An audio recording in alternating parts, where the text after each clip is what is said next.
the Mosasaurus, the titanic ocean-dwelling reptile that thrived in the Cretaceous period. This animal garnered newfound popularity when it was featured in Jurassic World with this now iconic scene.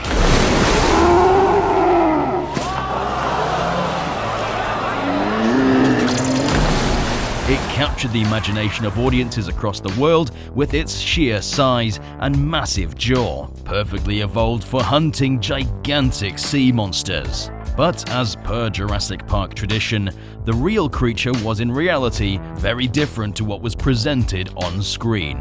Jurassic World paints the picture that this animal was kaiju-sized and even roared when it burst out of the water to snatch its prey.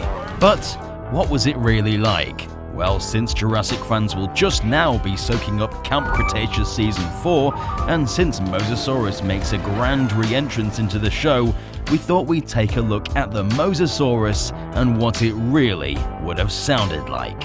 Let's find out. I'm your host, Alistair, and welcome to DangerVille. Welcome back.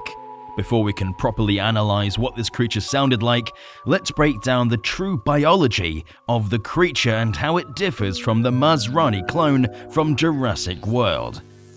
Mosasaurus lived 82 to 65 million years ago, with its name translating to Lizard of the Meuse River. It was discovered in 1764, making it one of the earliest paleontological discoveries, and unlike many animals in Jurassic World, the Mosasaurus is an aquatic reptile. These animals actually have a lot in common with today's very own Komodo dragon, as they are in fact related. Mosasaurus featured a thick but streamlined body, elongated tail ending with a downturn supporting a two-lobed fin and two pairs of flippers. Visually, these creatures had a variety of things in common with ancient whales thanks to convergent evolution. The largest of these creatures that we have evidence of is Mosasaurus hoffmanni, which, as far as we know, reached lengths of 56 feet. Although the sheer extent to the size of this species is unknown, there may have been some even larger. This stat makes Mosasaurus one of the biggest sea creatures in the prehistoric ocean, and it would have been truly terrifying.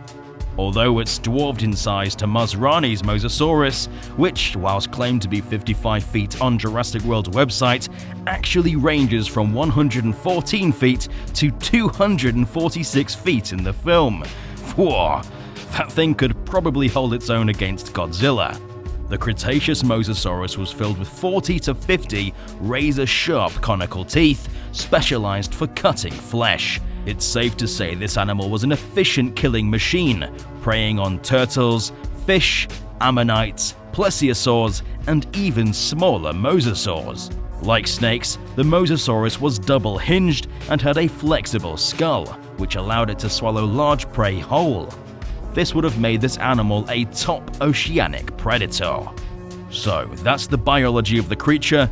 Now let's take a look at how this animal communicated. These creatures were hunters and would need to communicate to other members of its species for long distances. Whales and orcas have long-range sonars that communicate whether there's prey that needs taken down, to signal territory, act as a warning, or even to attract a mate. And these sonars can travel for miles, one example being the blue whale, whose whale song can travel for over 500 miles. But interestingly, only the male whales can sing, and this is to attract a mate in a similar fashion to birdsong.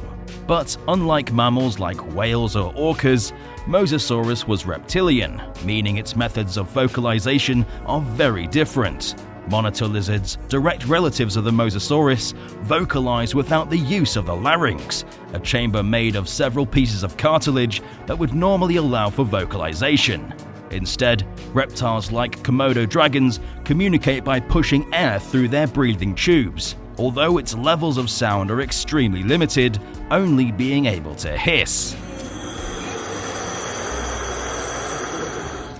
Although it's not their only form of communication, as reptiles use exaggerated postures, aggressive charges, and jaw snapping to warn off predators. It's the reason rattlesnakes are the way they are, shaking their tail up to 90 times a second, a signal to ward off predators. So it's very likely that the Mosasaurus not only hissed, but also snapped its jaw to communicate over long distances. Other reptiles like crocodilians and alligators use hissing and jaw snapping as a regular aspect of its communication, although there are some specific differences, such as the crocodilian's ability to growl. The male gators puff themselves full of air like inflating a balloon. This lifts their body high in the water. Then they raise their heads and tails and let out a deep and low bellow. It sounds like a growling rumble, and the water around them will vibrate with the sound.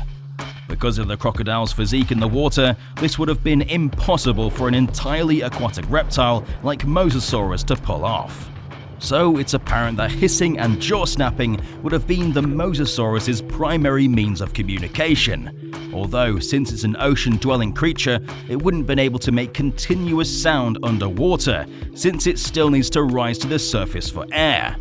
It would have been able to momentarily hiss underwater, and since sound travels faster in denser substances, it would have been heard for miles, signaling to other members of its species that it was either hunting, signaling territory, or was ready to mate.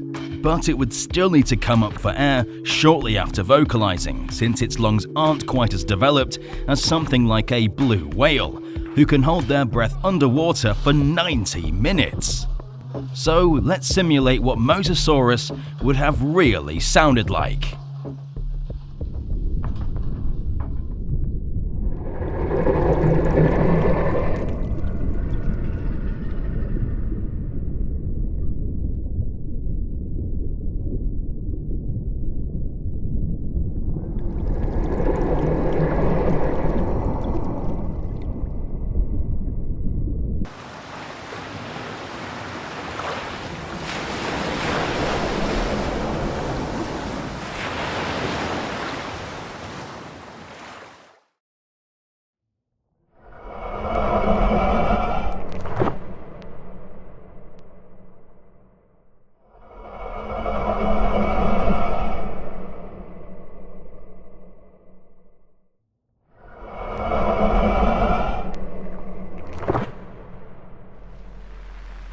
Well, that is just terrifying. That's definitely the last thing I'd want to hear if I was swimming in the ocean.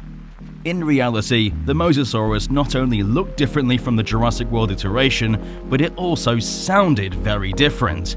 Instead of the deep roar we see in the Jurassic series, it would have been something closer to a hiss, similar to the vocalizations performed by its descendants. The Mosasaurus has gone on to strike the imaginations of people across the world, having some standout moments in the Jurassic World series. And whilst the animal we see in the film is very different from the real creature, the actual animal is a terrifying yet iconic beast, essentially being a true sea serpent. So that's what the Mosasaurus really sounded like. Do you prefer the realistic sound or that of the Jurassic series? Let us know in the comment section down below. If you enjoy this analysis and want to see more sound videos, then leave a like because it helps this video reach even more fans. Don't forget to subscribe and stomp that notification button to become a resident of DangerVille today. I've been Alistair, and we'll see you residents in the next one.